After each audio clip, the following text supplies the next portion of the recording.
Mga daddy, mga kasandok at kawali.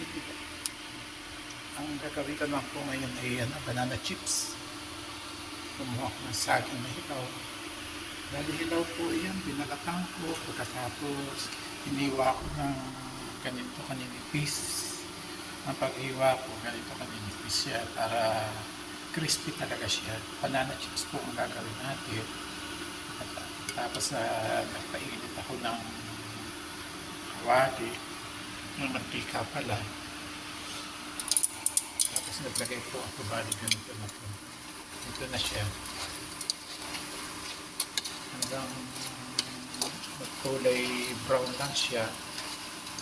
Pagkatapos ng kulay brown, tatanggalin natin para lamigin. At tuturo ko sa inyo ang technique kung paano maging matamis. Hindi naman matamis, kung paano nag-coating ang syrup niya, sugar. Pwede rin po pang negosyo po. Subukan ko nga pagka medyo malubulag na ang aking schedule. Kasi dami kong gawain po dito sa bahay. Bago kong binabuo ang bahay. Dami problema pa. Tulo-tulo. Hindi maayos ang gumawa. Hindi naman pwedeng pakyan dahil hindi pakyan. Hindi kontrata dahil araw lang sila. Kaya nga lang, hindi nila ginawa ng maayos. Ayan siya, yung ganyan po yan.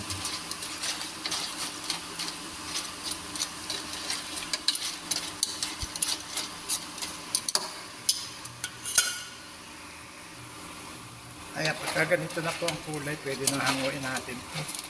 Tatanggalin na natin. Ilagay natin sa strainer para tumulo ang mantika. Ayan, diyan ko po inilagay.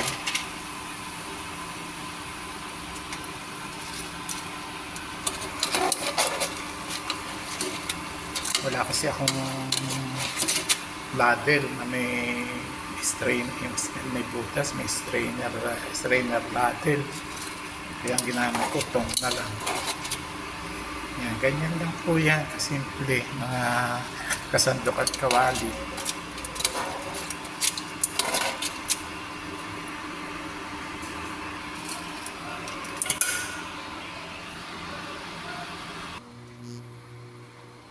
Yan, pagkatapos po, ilagay uli natin. Batch by batch ang paglalagay.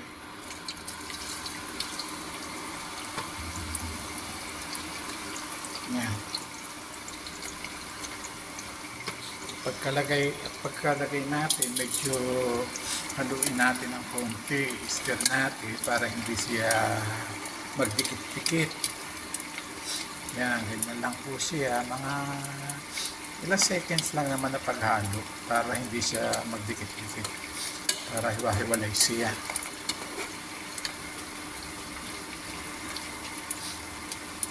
Ayan. Ganyan lang po paggawa ng banana chips. Yan po ay ang aking style na paggawa ng banana chips. Pero pwede rin namang gawing pang negosyo ito kung talagang gugustuhin nyo. Madali lang. Ayan. Pagka nahalo na po ng ganyan, hindi na siya dikit-dikit yan. Hiwa-hiwalay na siya.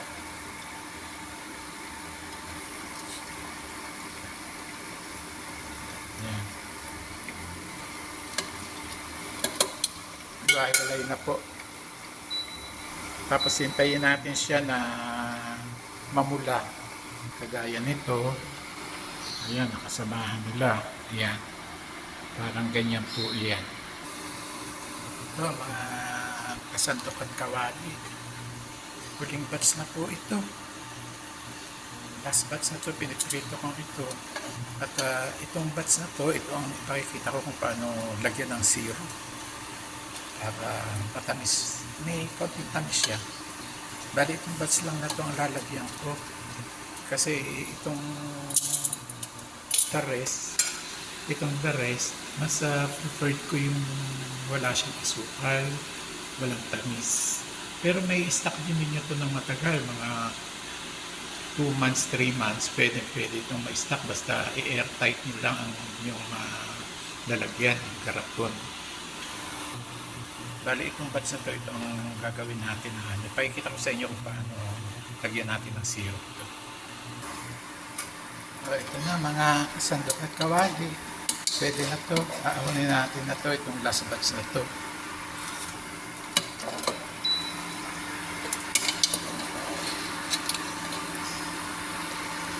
Ito lang kasi ang gamit ko eh. Wala akong strainer label. Kaya ito lang.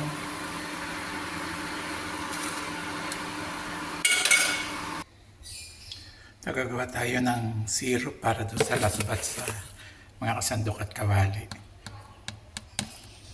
Bali, isang 1.5 tablespoon na brown sugar